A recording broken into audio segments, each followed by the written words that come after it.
Hey, A30.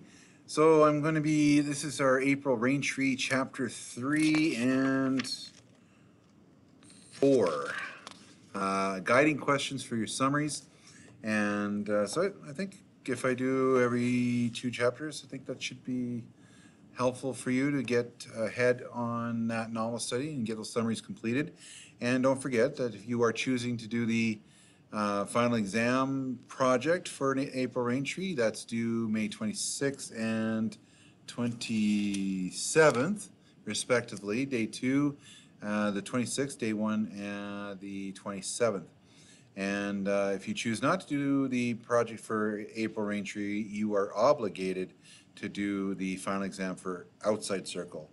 So keep in mind that both novels are Indigenous novels, so they both deal with similar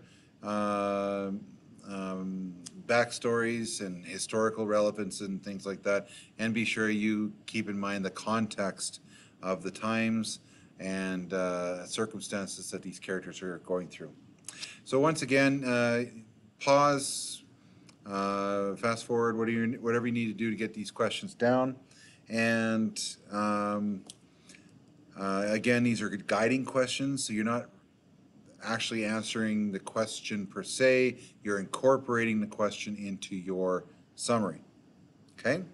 So here's chapter 3. Number 1, what was April's first impression of Mrs. DeRosier?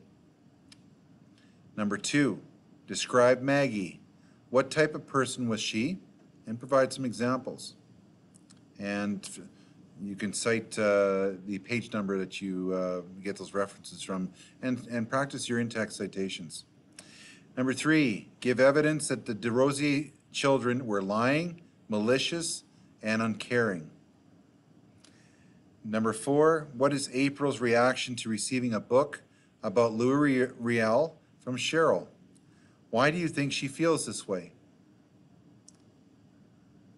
Number 5, compare Mrs. DeRosier's view of Native people to the McAdams. How are they different? Now remember context. So we are hearing the term Indian. We are hearing the term Native peoples. Today we refer to them as Indigenous peoples, as the umbrella, First Nation peoples, Inuit, Métis peoples. Okay? So be sure that you understand the context of how it's being used by these characters and by the author themselves, being Indigenous themselves. Number 6, April's parents did not come to their scheduled family meeting with the girls. When Mrs. DeRosier found out, how did she react? Number 7, why do you think Mrs. DeRosier was so mean and nasty to the girls? Number 8, compare how April reacted to the taunts, name-calling, and racist remarks of the other children as opposed to Cheryl. How were their reactions different and why? Number 9, what was April struggling with internally? Why was this such a problem for her? And number 10, how does April make up for her parents' absence at the second family meeting? Do you think it's fair to Cheryl? Okay, that's chapter 3. Chapter 4. Why did Cheryl refuse to apologize for her comments made in history class? Number 2, give at least 3 examples to show that Cheryl was strong-willed. Number 3, give at least 1 example of just how evil the DeRosier children were. And evil in quotations. Number 4, what was Mr. DeRosier's reaction to the incident in the bull's pen? Okay, so when you get to that part regarding the bull, then you can respond to it. What does this reveal about Mr. DeRosier? Number 5, what kind of person is Mrs. Semple?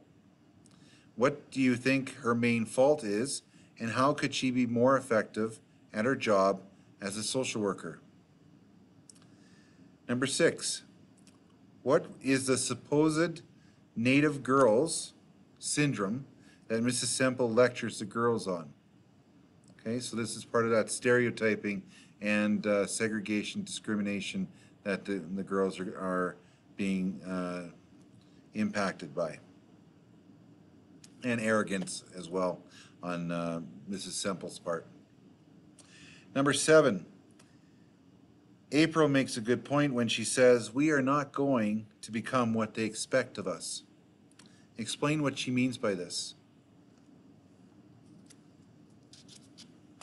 And you should already have a pretty good idea about that reaction as you found in chapter 1 and 2. Okay? So that's chapters 3 and 4. You already have 1 and 2. And again, those questions are guiding questions to help you with your chapter summaries. All right?